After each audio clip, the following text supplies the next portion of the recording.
You going live?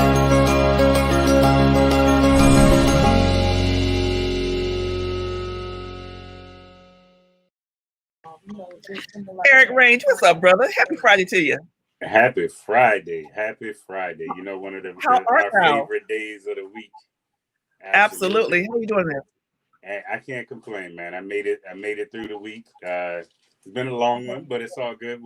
January got off to a great start. We have a new president in our country, and yes, that's a reset button for a lot of different things. So I'm excited for the future. Hey, so just I would be remiss in asking you about, if you guys don't know, Eric Range has this beautiful new hemp line of products that are coming out, and one in particular is hempandfork.com. But he has this beautiful hemp heart. So all you vegans and vegetarians and healthy folks out there, and that are really looking at another source of great protein.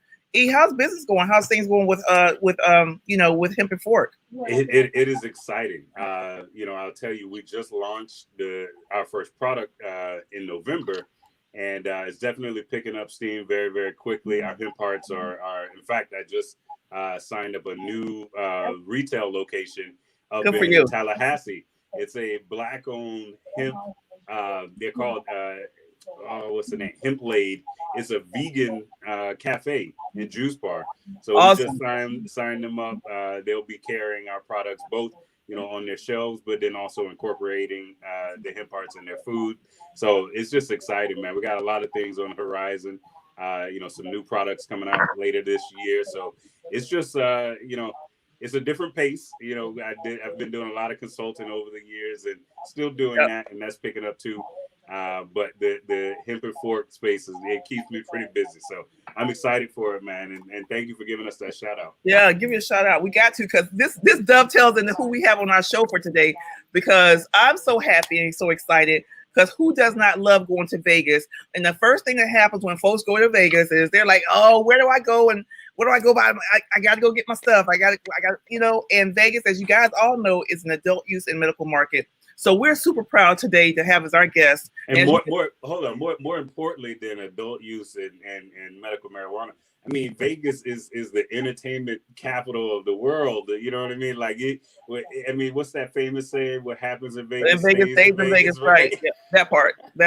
So you definitely, when you go to Vegas, you definitely want to tap in and make sure you're getting, all the stuff that you need so you can enjoy Vegas properly. Yep. Well, as you guys can see, we are, I never fall far from our roots. I'm here at the M4MM office here in Orlando, Florida. I'm in the office. We're working today, just churning out things. And one of our commitments as an organization, and as myself and Canna Talk with Roz, is being able to uplift our Black and brown business operators. And I can't tell you how excited I am to have our guest today. If you guys are tuning in, make sure you're sharing this. We have 2 Black operators that operate in the state of Nevada. And if you guys don't know and understand, the state of Nevada did over $645 million in revenue in 2019 in cannabis sales. And there's only a handful, not even a handful, but we're going to get to talk about it. So without further ado, let me bring up Miss Kima Ogden. Hey, Kima, and Mr. Larry. Hey, Larry, what's going on? Hello. How are you? Hi. How are you? So listen, hey, Kima and Larry, you heard my intro. The Nevada market, which consists of 2 major metropolitan areas, Reno and Las Vegas. I mean, it's just blowing up. So before we get into the numbers and talk about what's happening, Kima, introduce yourself. Tell everybody about who you are, where you're located, and what do you do as an operator in the cannabis space. Hi, my name is Kima Ogden. I want to thank you guys once again for having me. It's just a pleasure to be here. You guys have been trailblazers in this industry even before this podcast, doing different things and advocacy work and all kinds of projects just to have inclusion and diversity and do the right thing for the industry and for the Black and brown community. So thank you so much. I appreciate you. And that's why I'm on this show, because you guys do such amazing things yourself. I appreciate you. Thank you so much. Yeah. So, but yeah, the Vegas market, it's been great. I feel like it hasn't slowed down at all. And with COVID and everything else, this is the one area of things that people actually need. It's essential, right? So I feel like, this is a very important industry, especially right now.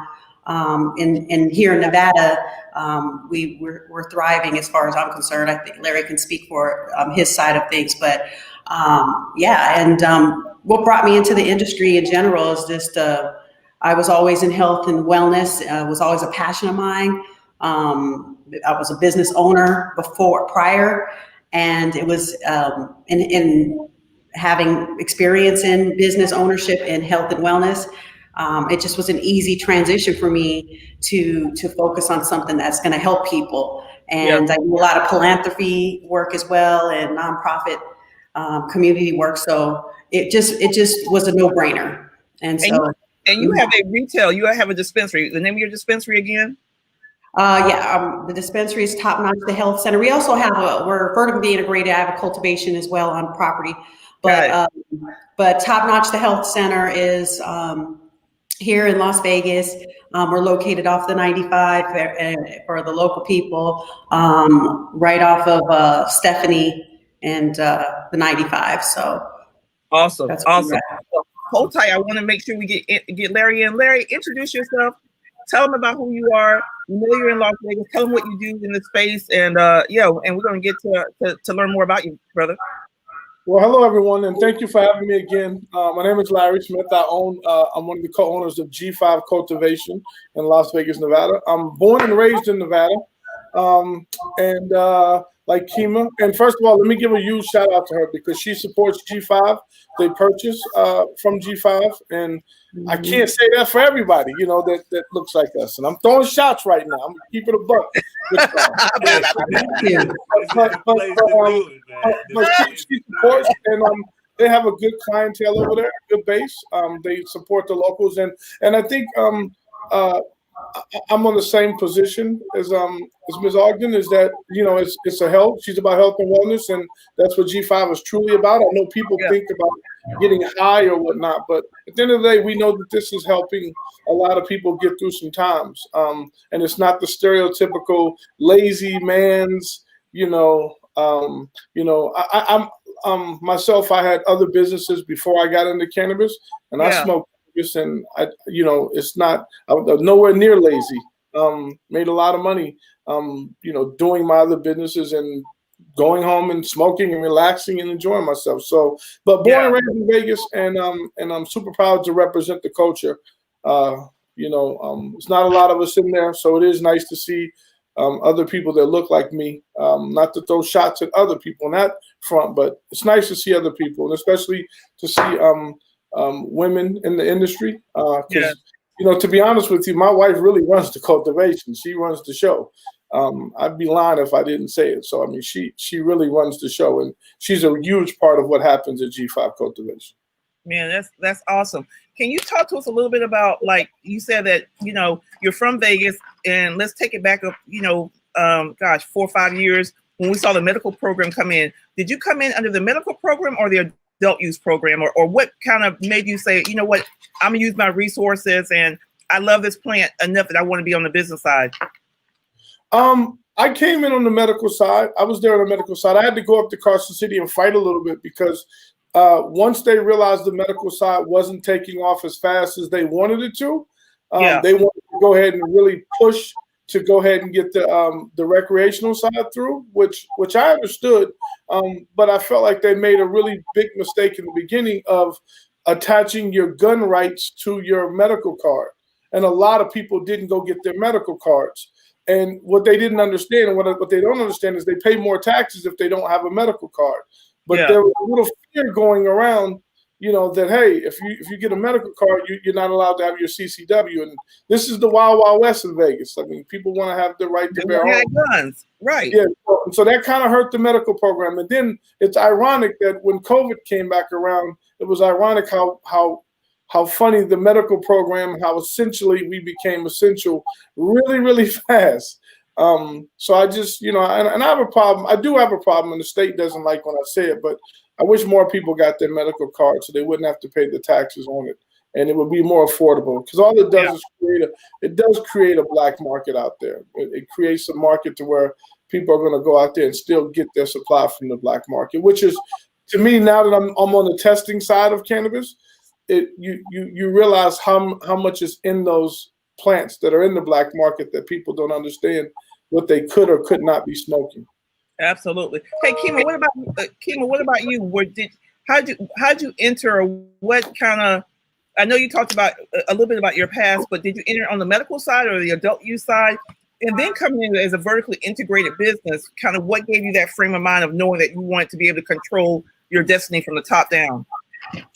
Yeah, no, we entered on the medical side. We were like Larry, we were one of the first ones, and that's just how they rolled it out. So we were very fortunate to get in on the medical side when it first came out here and was rolled out. So yeah, that, and then we transitioned into the recreational side. I mean, I'm a true believer that it's all medical anyway, but right. I'm with Larry in the sense of there shouldn't be two different taxings and things like that. It should just be all medical as far as I'm concerned. But that being said, we knew right away that we wanted to try to vertically integrate at the time, but not for nothing. It takes a lot of money. It takes a lot to get into this industry in general. I was just very fortunate to have a lot of different things line up for me at the time. And a lot of, with a little bit of unicorn dust and fairy dust and whatever else. Hard work. Potion, because I'm not supposed to be here. Larry's not supposed to be here. We snuck in the back door, basically, in a sense, in a weird way. It's not traditionally what you see in the industry, right? Sure. So I just got very lucky with some people that I partnered with that know that, that been growing for a long time. They knew the industry as well. So we were able to put a good team together and try to go for it. And here we are. Yeah.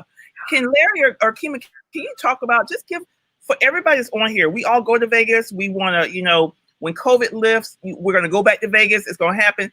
Can you just give a lay of the land of the current cannabis market, how it's so exclusionary, where there is not, maybe if I say a handful of people of color that own, that might be stretching it a little bit. But if you could talk about just some of the major multi-state operators that are in the space and who's running that whole cannabis, industry there in the greater Las Vegas metro area. I'll let you go first. So your question is who's running, and when you say who in general, you mean just kind of give everybody a foundation of the metro Las Vegas market, in regards to, if you can talk about some of the major players that are vertically integrated. Are you seeing, we only know there's only a handful of people of color that have licenses. If you guys are we seeing folks trying to push business your way? Is it more, is it more isolation, or, in regards to different operators working together? And I know there's a dispensary association, so I don't know where those connections with that as well. And I guess from the outside looking in, we just go to Las Vegas and we just go and look, and we're just trying to find, hey, I want to go and get my flower, my medicine, or what have you. But it'd be interesting to get your perspective on your industry in Vegas. Yeah, I mean, it's interesting to see how it evolved over time, because, originally there were more, individual owners, like smaller, not big corporations, involved in the industry initially. And then as as time kind of went on, you see a lot of these big corporations coming in and trying to buy up these licenses and things like that. So it really did change because of that. We were probably one of the very few still, independent original owners in the industry. We kind of look at ourselves like, the cheers. So I'm telling my age, but cheers of the industry. We know our people. We know the community. We're the original owners. We are there on property. We're engaged. And a lot of these corporations, the owners don't they don't even have a clue what's going on in the industry. They're just investors or something, or they're an IPO trying to go public and a big corporation. So I feel like the industry has changed from a customer service standpoint and the focus on medical, like Larry said, and they're not focusing on the small people, the small people, the small companies. But we've been able to be very competitive. We've been able to stay right in the mix. And not let the big corporations basically take us over. I mean, obviously they've tried over and over again to buy us out, and we just we wouldn't do it at the time. So basically I just, the market is not really so community to me. It's more corporate. But I think that's what has allowed us to do well, because we still focus very much on the community, supporting, the small, I say small because compared to big corporate giants that are coming in, like Larry's company, that's why we are so supportive of people like him. He has a great product. He has a great heart in the community. He cares about the community. He's not just doing this for his own, to line his own pockets. He's actually trying to help and grow and bring people in, which is, once again, why he's on this show. He speaks out. So we try to make sure we support that and stay in the community and stay focused on what brought us here. And it's allowed us to really stay in the heart and the grind and competitive with those big corporate giants. And so that's just, how I've seen the industry change and evolve. There are associations. There are, now that there's the Cannabis board that kind of governs the whole thing. And, so it's, there's more structure. There is some support there in different ways. It's just, to me, more corporate. Yeah. I love it. Thanks for sharing. Larry, your thought. So a couple of things. So number one, let me start with our people, because our people are very afraid of cannabis. I remember getting into this, and I was going around telling people like, yo, we're going to get into this and we're going to do this. And you guys should invest in with us. And man, I got so much pushback. It was disheartening. And it wasn't until, because we built our building from scratch, it wasn't until I started posting the beams going into the ground that people realized that we were really doing it. Right. But there's a mistrust in the Black community, especially when it comes to investing.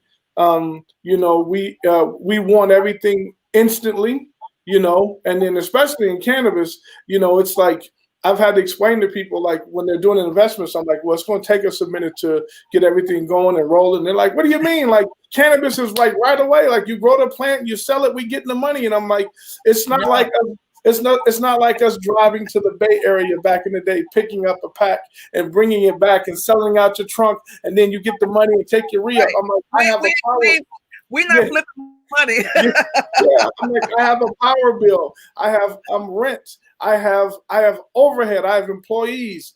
We have taxes and a lot of taxes. So it's hard to get sometimes our people to understand. And then, the church, you have the church folk who just really didn't believe in it.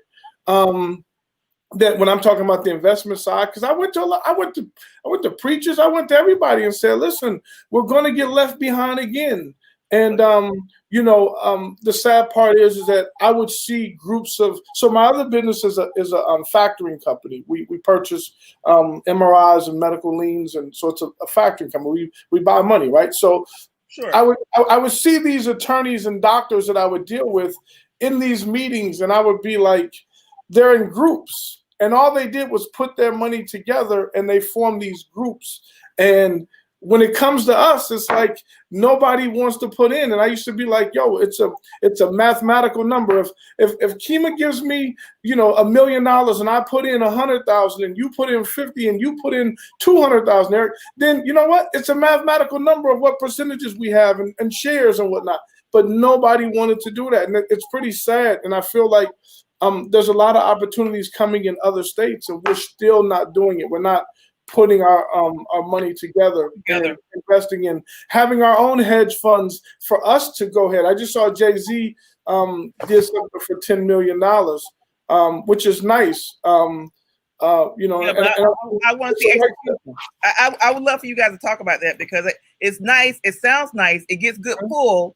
And you know, and no disrespect, Jay, if you listen to us, because I just had a phone call about them, because you need to come see us. Because again, if we don't set policy, one of our folks in the room is talking about policy at a state level. Because we got social consumption about to come into the state of Nevada. Nevada is a state that didn't have a strong social equity program.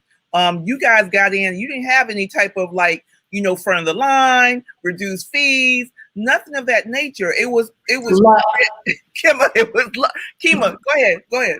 Pure, like I said, you know, unicorn angel dust. I don't know. You know, because I had that posed to me, you know, by other, you know, races. They'll be like, how'd you get here? What are you doing here? You know, like whose pocket did you have to? And that's the thing. That's another thing. We did not, you know, go that route. We really strictly did it the right way. We were not politically tied in and all of these things. So we didn't have any of that, whatever shenanigans happened on the back end, you know, we didn't have all of that. And that also was a mystery, you know, to them. They're like, how did you do this without, you know, donating a bunch of money to the governor or whatever happened? And so, yeah, you're right. There wasn't any for me and for Larry and myself and others like us, you know, there wasn't any social equity piece at all. You know, there was nothing. Right. So, you know, yeah. You guys listening to both of you guys, I'm sitting here and I'm thinking about this very question. You know, I agree with you that what Jay-Z did is nice. It's interesting. It caught my attention. But I immediately got to the question of how is it going to be implemented and rolled out? How is it actually going to get to our people like Yaya who say, you know, I got 60K, but that ain't enough, you know? And as you said, Larry, you know, you're talking to people who have the resources, but they're scared of this industry. So, you know, my question to both of you guys is what was that magic sauce for you guys to be able to get the startup? Like you know you're not going to get everything you need right out the gate, but you know how did you get that first little money in, and what did you do with that first little money to then attract more money? You know, I know Larry, you kind of started on that when you were talking about beams going in the ground, and people like, oh, okay, now it's happening. But you know, how did you get to that first money? So for me, I had you know, I've kind of had businesses for the last 20 years, and I've just slowly grinded, man, nothing fast. I've started purchasing homes in my community, in my neighborhood that I grew up in, and obviously those are gentrified areas that are not very you know, well, but I bought those houses. I bought 4 houses, 6 houses in my neighborhood when they were $50,000-$60,000, really cheap. And I, you know, listen, I grew up in the neighborhood. I put the people in there that I knew would take care of business and take care of the homes. And over time, the valuations of those houses went up. And then the lien company that I have is a real cash.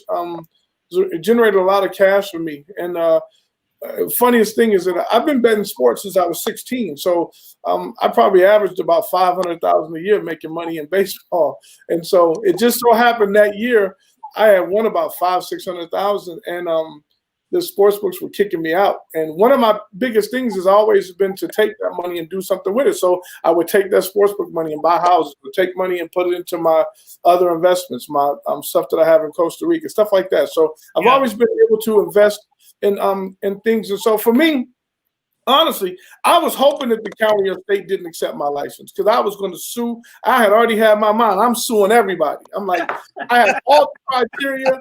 Like, I've never been arrested. I do business. I can show you where all my money came from.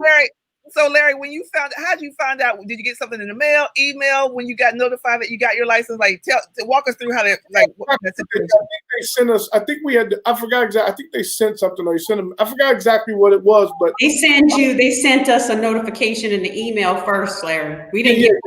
Yeah, exactly. So, but I just looked at it like, and because I did have those politicians, or not politicians, I had their people around them come, hey, I can get you a license. It's not guaranteed. And I was like, listen, I'm a bettor. I'm a gambler. I'm willing to take my chances. I'm like, I have all the criteria. I dare you I dare you not to give me a license. Like, I was in my mind, I was thinking, like, I have every checkbox that they wanted. I could show my income. I could show my taxes. I didn't owe any taxes. I've never been in trouble. I have everything that you need. So please. Hey, yo, Larry, that's how I felt about the second. That's how I felt about the second round that just passed. And that same spiel is like, I better not get passed up in this because the boxes are checked 10 times over. And so I feel him because honestly, not necessarily, I didn't have that attitude the first time so much, but the second round, I kind of, you had paved the way for yourself. Absolutely. What do you say, Larry? Now, the second round was different for me because I put in an application to get a dispensary because now I understand that you really need to be vertically integrated like Kima. She figured it out from the beginning. Once again, so for me, it was like, but then I realized, I'm like, you know what? The second round is rigged, 100% rigged. And the courts came out and we had a guy, Jorge Pupos, I'll say his name, I don't care.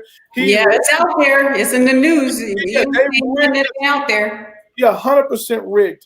And, it's like, for me, that part is really frustrating and irritating. But I still, at the end of the day, I blame myself because I had an opportunity to start from the beginning, to be vertically integrated. But I knew I didn't have enough capital. I knew I had enough to build my grow, and I wouldn't have to really ask anybody for anything. Sure. But now that I understand that, there are people that are willing to put in some money, I wish it was more like us. And it just doesn't happen that way, man. I've gone to rappers, I've gone to people that I just thought were going to come in and get in and understand. Because to me, I'm looking at it like this. If that $10 million, what Jay really should be doing is getting with people like myself, like Ogden, getting with other growers in California, whatever, and forming a team and basically going in and purchasing licenses everywhere that they're putting these new licenses. Absolutely. And then having our Black brands that are already solid, that have already been growing, that have already been doing it. Because guess what, guys? If you own a Popeyes, Popeyes ain't your name, but if you own 15 Popeyes and, you are using the name, but you still get the revenue. And we need to be looking at that state by state by state by state. And we're going to get into that because I think that's our formula. And I don't know, Larry, and I don't know, Kima, how do we get that into the minds of the hedge funds that are coming out, the rappers that are like, oh, I'm going to put money into this. And, we had, shout out to Al Harrington and Viola said, they were like, well, we're going to put money, we're going to make 100 millionaires. Well, like 100 millionaires, when everybody is still trying to, one, get a license, there's just other different ways that we can figure this out. And don't be afraid to work together.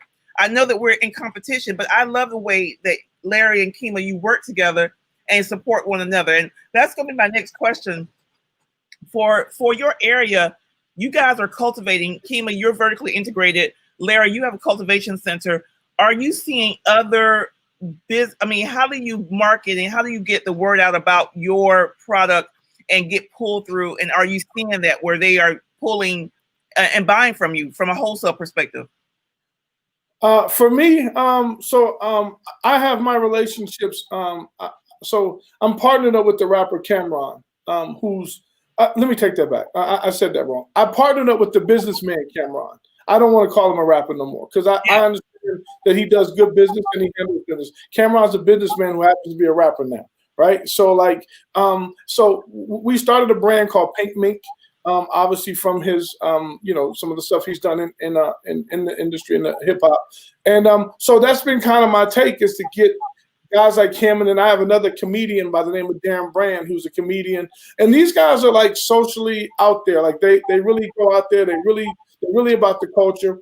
So that's been kind of my branding for me, of having those people. I had Dame Dash with me, in the beginning to help me with my marketing, to start my marketing. And that's been really good for us. And then the rest is just me trying to create good cannabis. And then what happens is that like when we get into a store like you, we're constantly pushing our people to go and get Pink Mink at her store. So that's the good thing, for us, is that like, for me, I can't lie to you. I love it when I'm dealing with people like her who look like me. And I'm not saying nothing bad about the other people, because the other people have come through and done things, but it's a little bit more special to me because I know how hard it is for me. There was very tough times for me. I got sued, and this cost me $300,000. I ended up going to actual trial, winning the trial, but it cost me $300,000 to win a trial. Judge gave me a verdict to get some money back, but at the end of the day, it's sad because we don't stick together. And I absolutely love and adore Top Notch and Kima, because she was one of the very few people that looked like me to say, "Yo, I got you." You know what I'm saying? When I was called, I got you, and she got me. She ordered from me more than once. She orders, so it's like, that's dope. And I know and it's tough because they have their own vertically integrated, so they're getting their own product. But for them to put me on the shelf just a little bit means the world to us. I mean, and so it's important, and I applaud her, because we do have other people here in Nevada that don't show that same love. I don't know why. And I just talked to Al 2 days ago. I had a conversation because we shown Al love, and then at first I kind of felt like, well, we're not getting the love back, and I'm like, why do you guys have this mentality that is really us against them? I'm like, this is $1 billion industry. I don't grow enough for me to hate on you. We can all eat. Yeah, I don't all eat. But I understand it's a mindset that we've been taught that we don't have to. I mean, I've gone to conferences, I've gone out of town, and I see brothers, and I'm like, yo, what up? And it's like, hello? And it's like, pardon me, get away. And it's like, yo, you serious? And I'm like, but I'm a hood dude. I mean, listen, I'm a businessman. I can go in any room and talk and do what I need to do. I can get cleaned up right. But like, when I see my people, I just feel like, it's like, it's love. It's I'm trying to figure out how we can get other people involved, not just on the dispensary side of cultivation. There's packaging. There's so many other things that we can do to integrate in this business. And it's sad that we don't stick together. And it's hurtful for a kid like me who really believes that we can do these things together. Well, just to kind of add to Larry's thing, it's, because what's happening, because we aren't conditioned to stick together. Because I totally agree with Larry. I hate that we don't. I try to reach out as well to other minorities and see how we could work together and things like that. And it's just a mentality. But hopefully, with what we've seen with the past administration and how we need to come together to actually create our own wealth and generational wealth and for our communities and different things. Hopefully that starts to kind of help people turn their thinking around a little bit. But what's happening because of that, like as Larry was stating, which I laugh because I've been in it, I know exactly what he's saying. And like you go to one of these conferences and you see another minority, you're like, hey, what's up? Hey, should we go? You want to go talk or what? Anything. And who's tapping us on the shoulder? The other guy, because he needs that social equity piece. So he's coming, all the, non-minority types are coming and trying to get people like me and people like Larry, because they know like, oh, shoot, they're operators, they're qualified, all the things we want our people to actually come together and think about, like, hey, look, they already are looking at it like a chess piece. They're like, okay, the Black community ain't gonna gobble her up. I'm gonna take her and try to gobble her up into my corporation to enhance what I got going on and use the minority piece to my advantage. And then what that does to people like Larry and me, it almost, although we may know that's what's happening, I don't know about you, Larry, but I could only speak for my experience, but I know what's happening. And you have to strategically know, okay, I may have to go this route only to be able to help my people later down the line, because they're the only ones coming and wanting to work together. But we're smart enough to put ourselves in a position to be able to help people as we go, or keep trying to complete that mission of bringing our community together. But it's unfortunate because it's creating this place where now they're seeking out the social equity piece to use us for whatever. Our own people are not coming together to do this. It leaves us with no choice but to actually have to go a route we may not want to go and partner with people we may not want to partner with, just so we can try to help our community. You see what I mean? So it kind of does this, but we don't want to do that. We want to go straight We want to go try that. Yeah. That was the rationale for us doing the focusing on you guys in Vegas, and it was intentional. It wasn't no like, oh, we should think about it. It was intentional. I said, Nicole, whoever is a Black operator and I will say that we extend it to everyone that's a Black operator, and you see who's on. So I'll just put it to you like that. And so we were like, how do we get? It's so much. Just a reminder. Las Vegas is the number one the number one tourist destination for the world. Mm-hmm. And there's too many folks that come through there and we don't see enough. And we really want to start holding some of the major MSOs who are coming outside of Vegas, coming into a state like New York, New Jersey, Connecticut, and then talk about, well, we're social equity. Well, if you're social equity, are you buying from G5? Are you buying from Top Notch? Or is that just only you social equity when you in New Jersey trying to get a license versus when you in Las Vegas and you have an opportunity to do business on the application and right you're on the application. Yeah. Well, it's funny too because like I can't tell you. I just got a request the other day to do a cover of a magazine here in Vegas, and I didn't even respond. I'm gonna tell you why. I'm like, like they come with these, it's Black History Month and this, and I'm like, listen, I'm Black all year round. And if you're gonna highlight me, highlight me in July. Don't highlight me in February, right? Right. Don't talk to me about your social.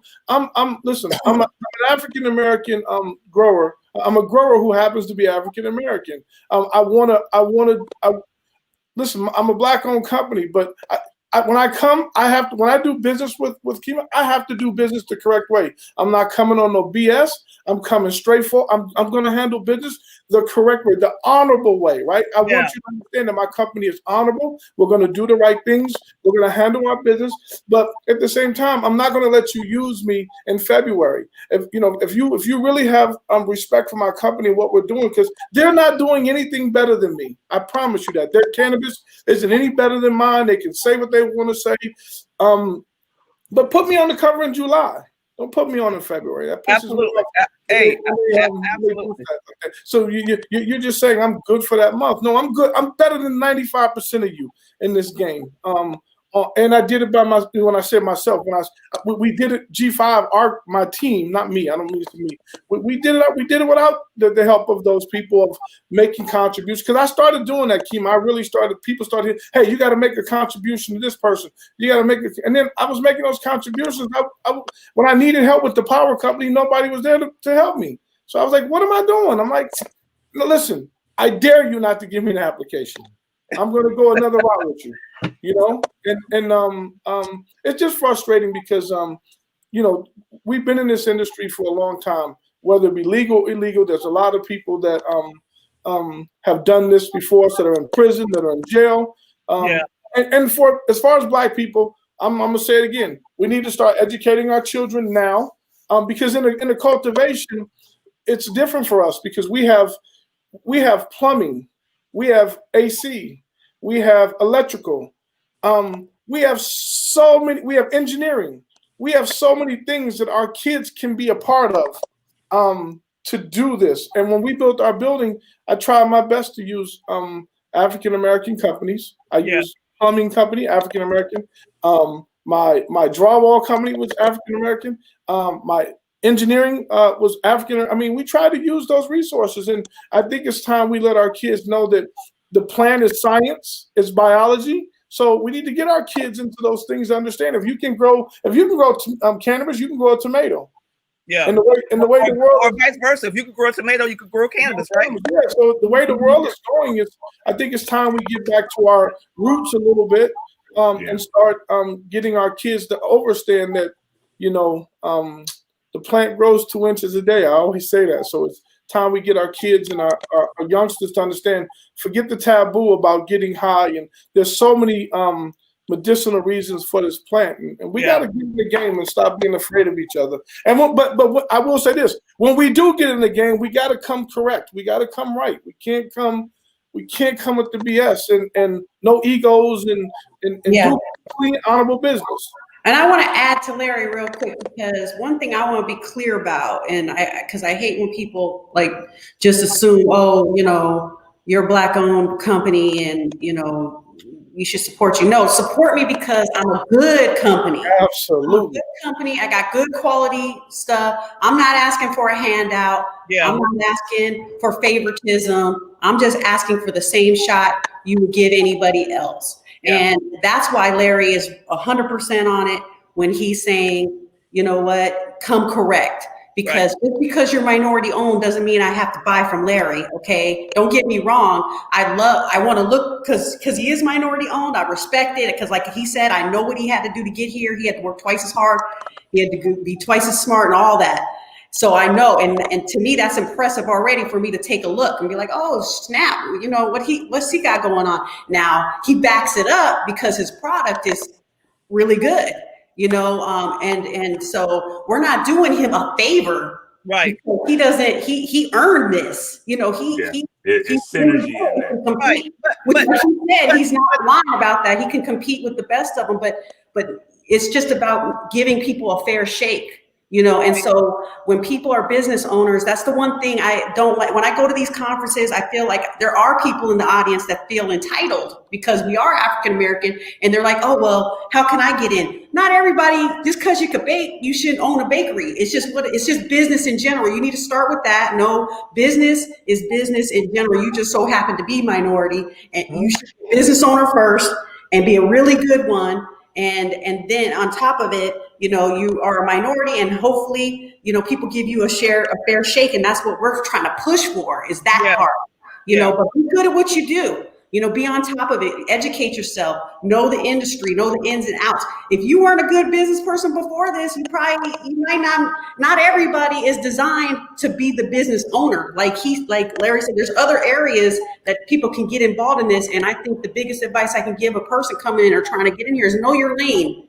you know, and that's how you are successful, because you can if you know your lane and you're realistic about your lane, then you know to team up with the right people to fill those gaps. Yeah. And then when you fill those gaps, that's when you now can be this competitive person in the industry that you've always wanted to be in. And that's what I did. I don't grow. You know what I mean? I'm a business person. And so I was able to know my lane. I was able to bring what my talents and gifts and combine them with other people, know where I get in, where I fit in, and all these things, and know how to maneuver strategically with that.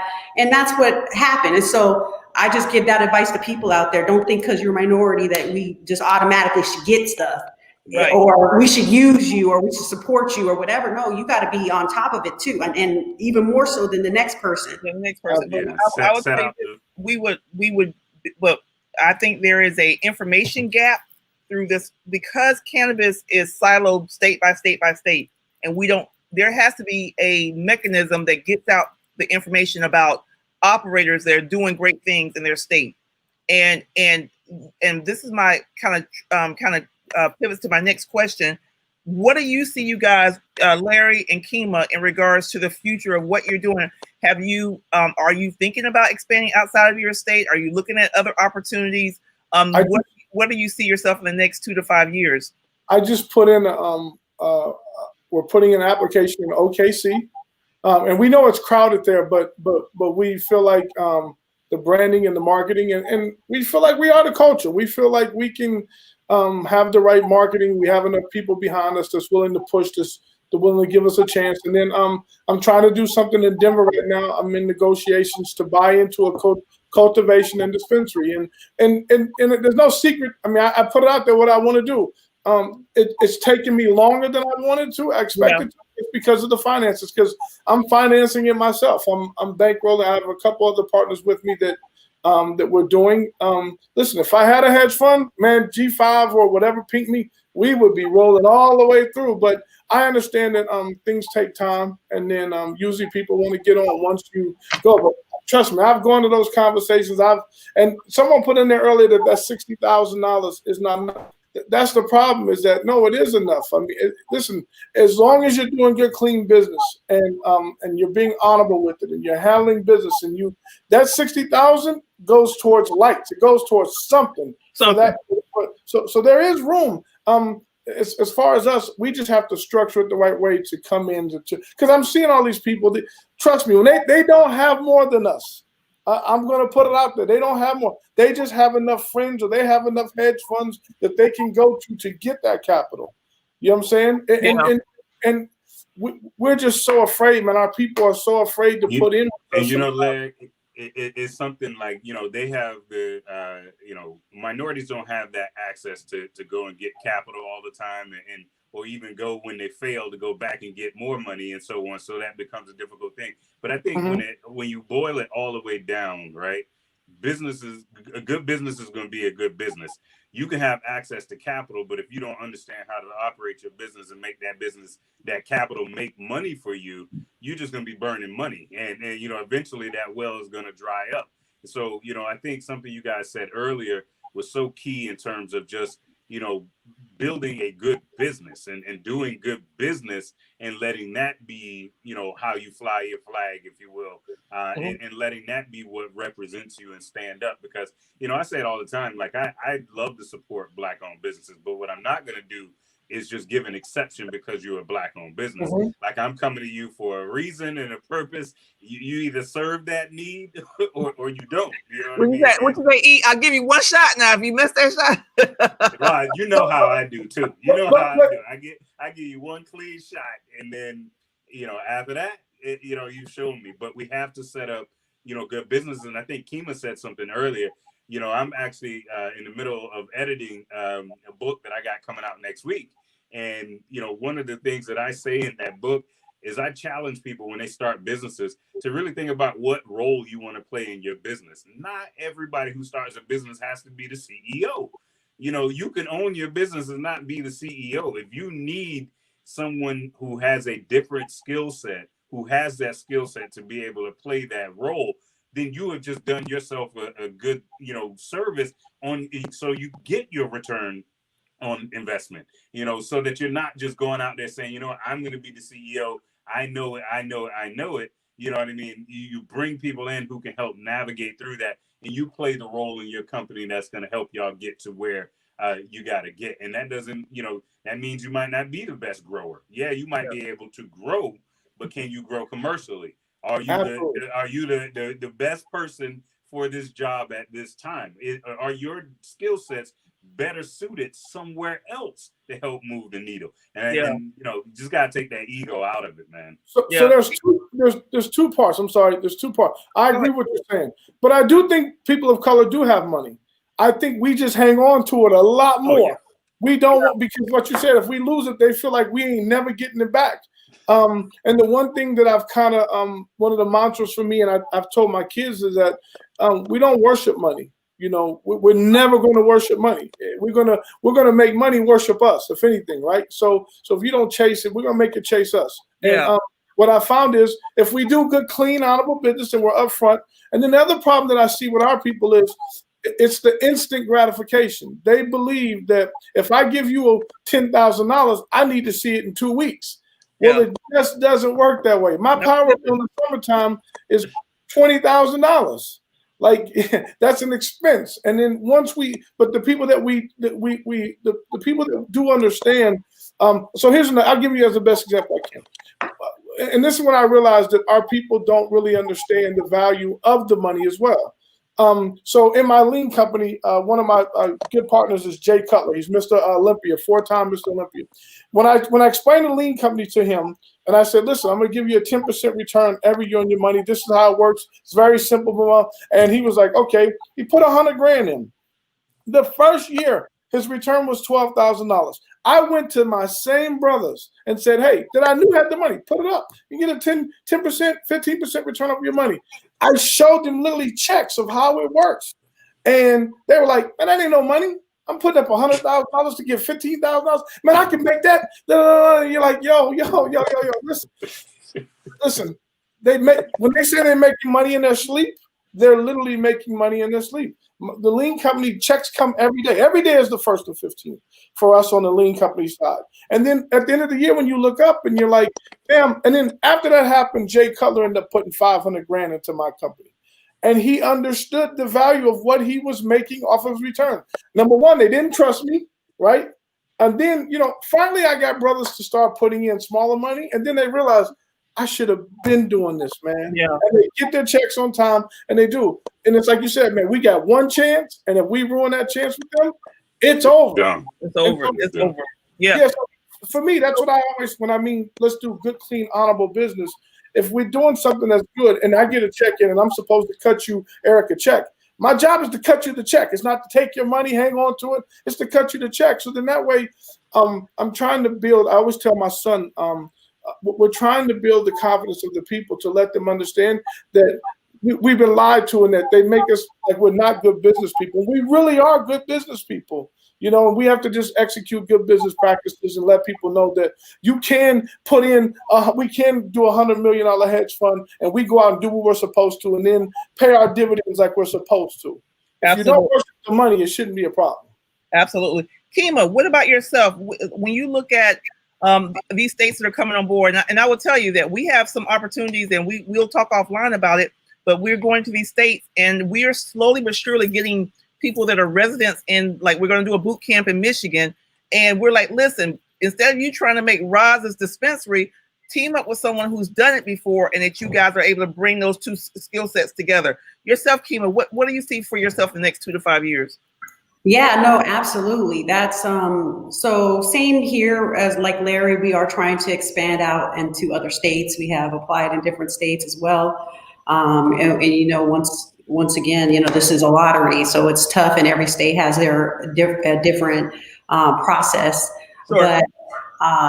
But yeah, our goal is to expand out to you know, have more than one dispensary. We actually just obtained more licenses here in Nevada, but amongst a group that we were kind of forced to do, like, because, you know, without getting into detail, but that lawsuit and things that were talked about earlier, you know, we were a part of that. And so we ended up getting more licenses out here, but we definitely want to expand out into other states.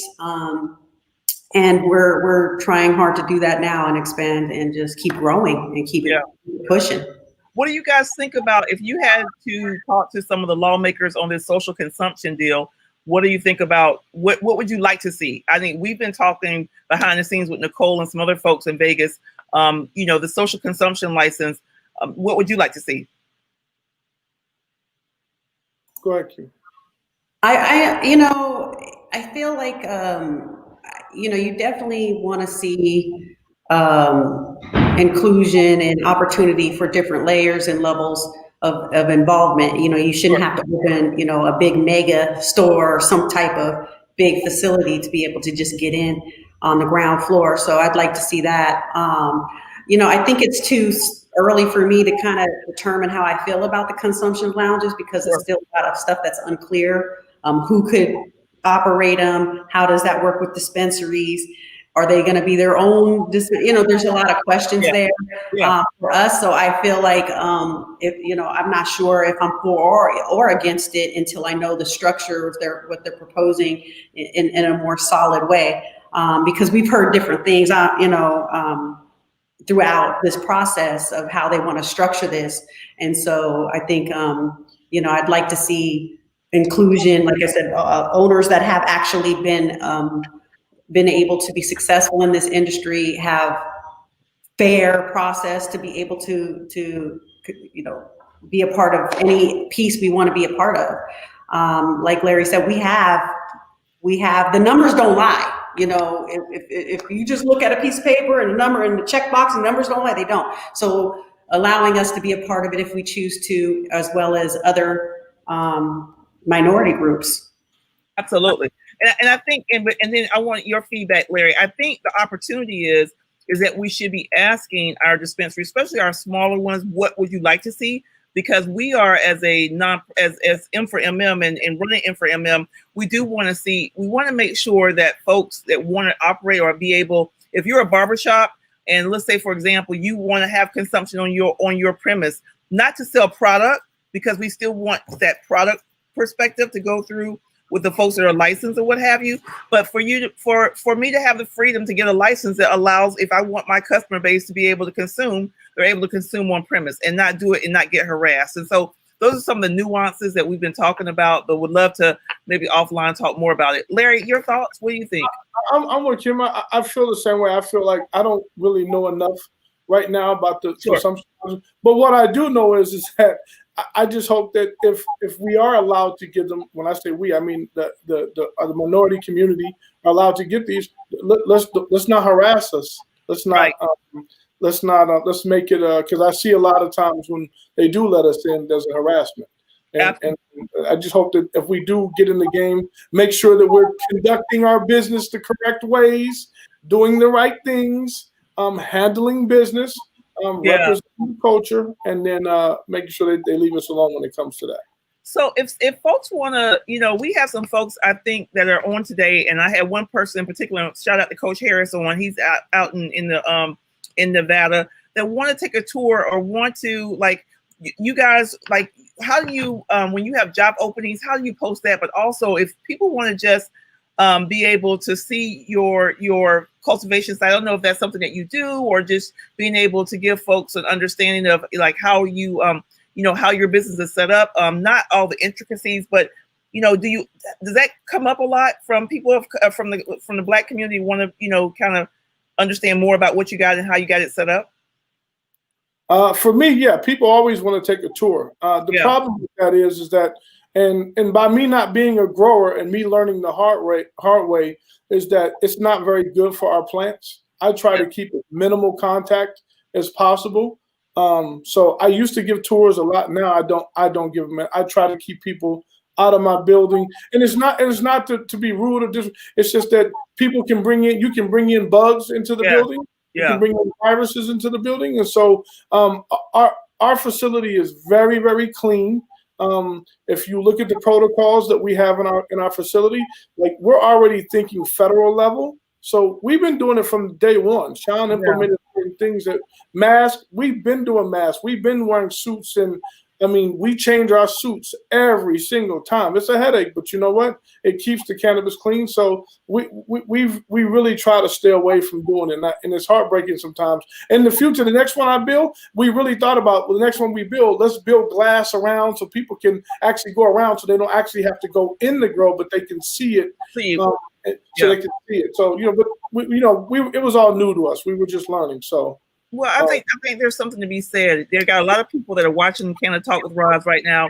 This is going to go on our platform. It's going to be on YouTube. People are going to watch it. They're going to share it or what have you. And we don't see enough of us doing the actual cultivation and manufacturing, processing, and making products and doing pre-rolls and seeing that whole business in action. And I think it helps to for folks to even dream about the possibilities and thinking about it, and maybe not even from an ownership perspective, but maybe from a workforce perspective, where you get in, you work your way up to where you're managing your whole manufacturing line or some things of that nature. Hey, yeah, I'd love for you. I know we're coming down to the end, but I'd love for both of you guys to talk a little bit about that, because I think this is something we've been trying to stress a little bit more to folks. Not everybody has to start a business. Go work for a good business, and you guys both clearly present a good business to go work for. So talk about that in terms of, do you guys hire from within? Promote from within.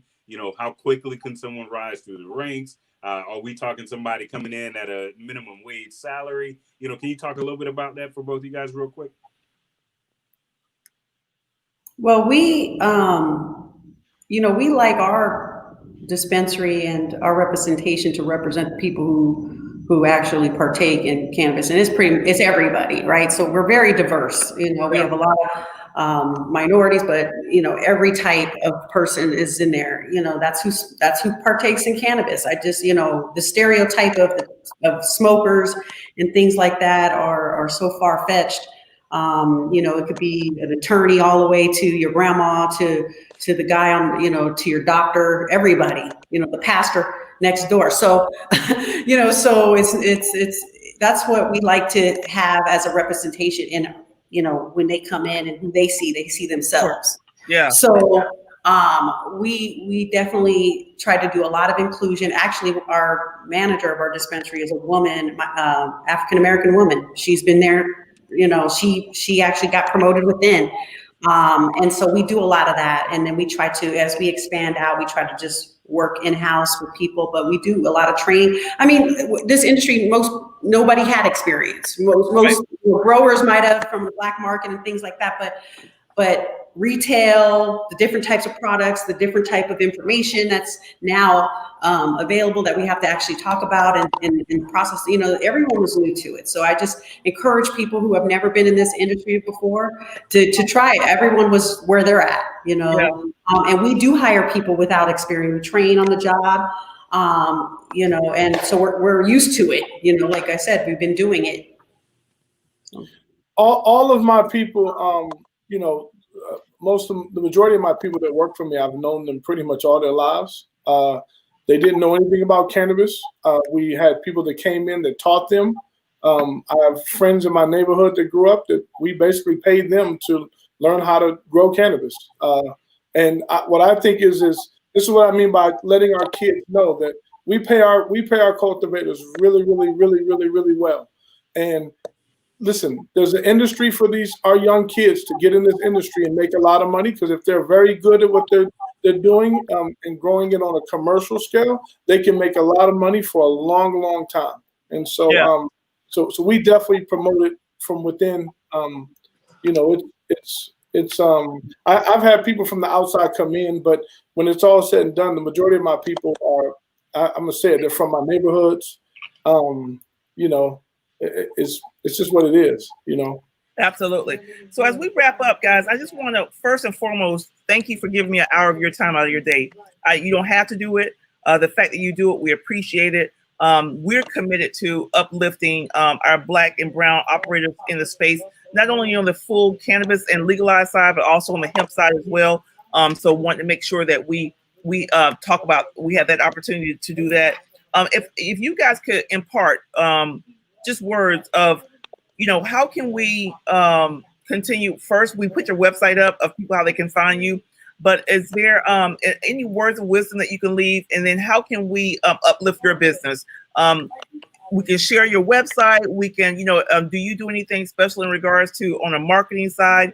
But if there's anything that we can do and folks can do to make sure that if people are coming to Las Vegas, go check out Top Notch. If you're going into Planet 13, ask them, do you carry G5 or whatever the brand that G5 cultivation is focused on?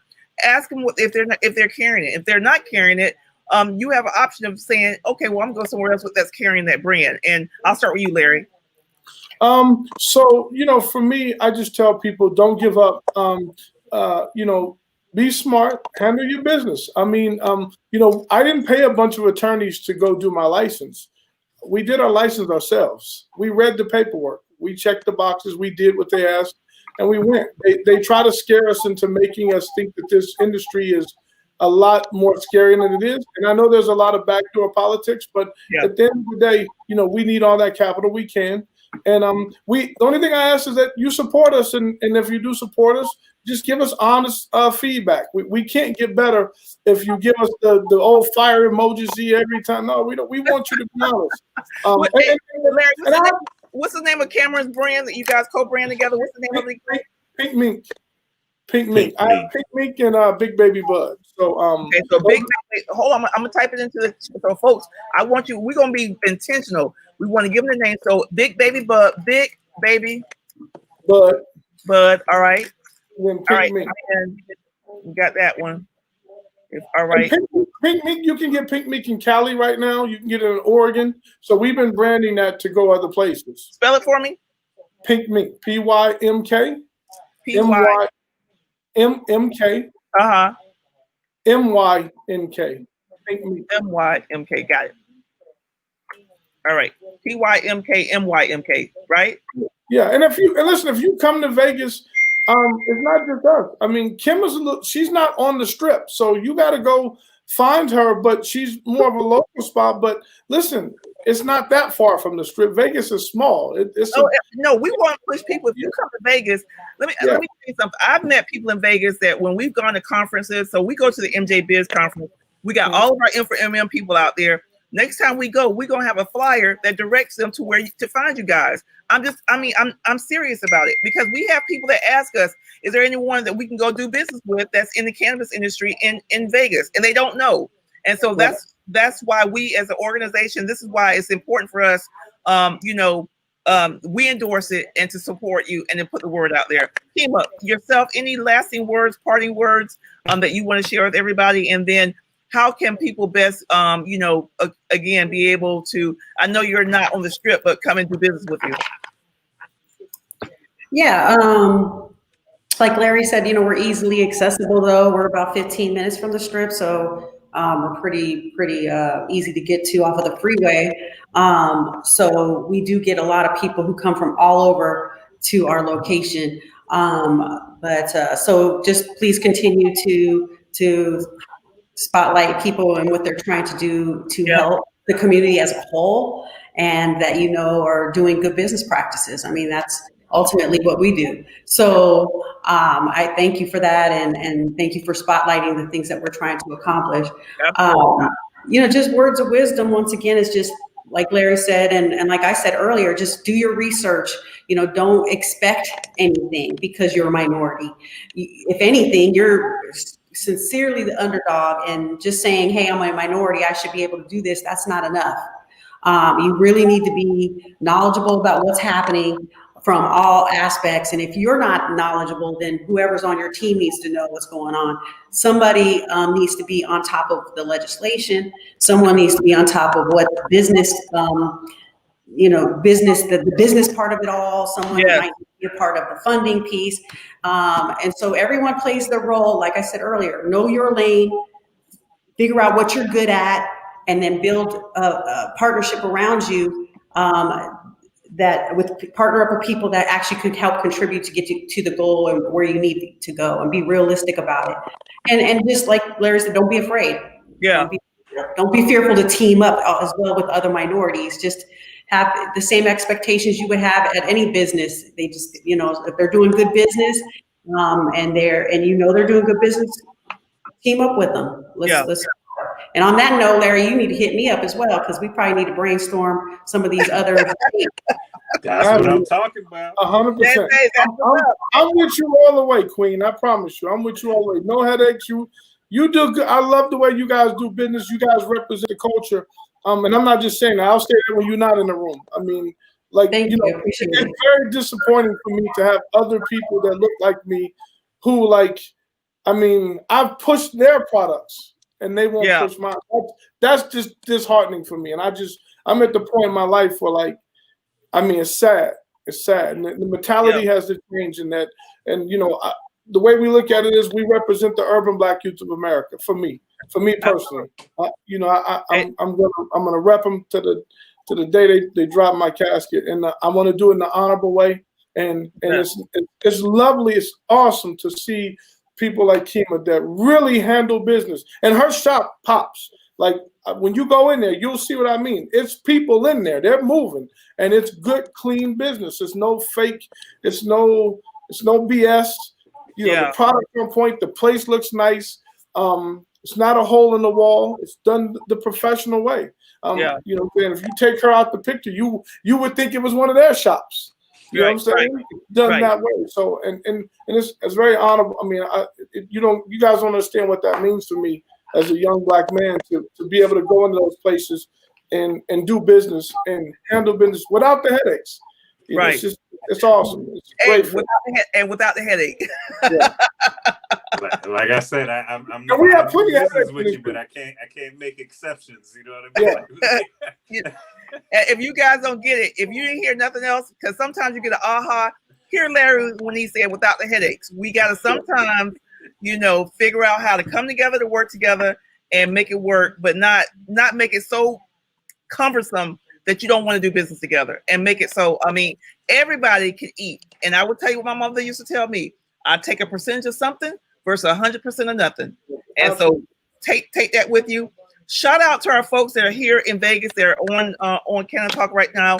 Katrine, Nicole, Aisha. We saw you guys on. Shout out to Mike, Coach Harris, and all the folks that tune in to Canada Talk with Roz. We appreciate you. We love you. We bringing you real content, real information, real stories about folks that are just doing a phenomenal job in this industry. And I do not apologize that I celebrate my Black and brown people. And I will do it today, and I will do it till the day I die. That I will make sure that we represent and we give you guys the love and the support that you need to take on and take this, take this journey and go the next mile. So, E-Range, you want to wrap us up for the day? Yeah, man. In a word, this was fire. Y'all two are amazing. I can't wait to get back out to Vegas, man. Like I'm pissed that I didn't know about y'all the last time I was out there, so I didn't get a chance to enjoy. But rest assured that next time I'm out there, I'm stopping in Top Notch. I'm definitely picking up G5 and supporting you guys. And so to all of our listeners out there, thank you guys for joining us. Thank you guys for sticking with us to the end, for tapping in and engaging in the conversation. We see your comments. We try to get to them, as much of them as we can. But we just thank you guys for supporting Canna Talk with Roz, supporting everything that we do with Minorities for Medical Marijuana. So make sure you tap in and continue to follow us and continue to watch what we're doing. But as usual, my message to y'all: go home this weekend, love on yourself, love on your family, get some rest, because we got work to do come Monday morning. All right, y'all. We'll see y'all again next week on another episode with Canna Talk with Roz. All right, guys. Have a great weekend. Thanks, Kima. Thanks, Larry. Thank you, guys.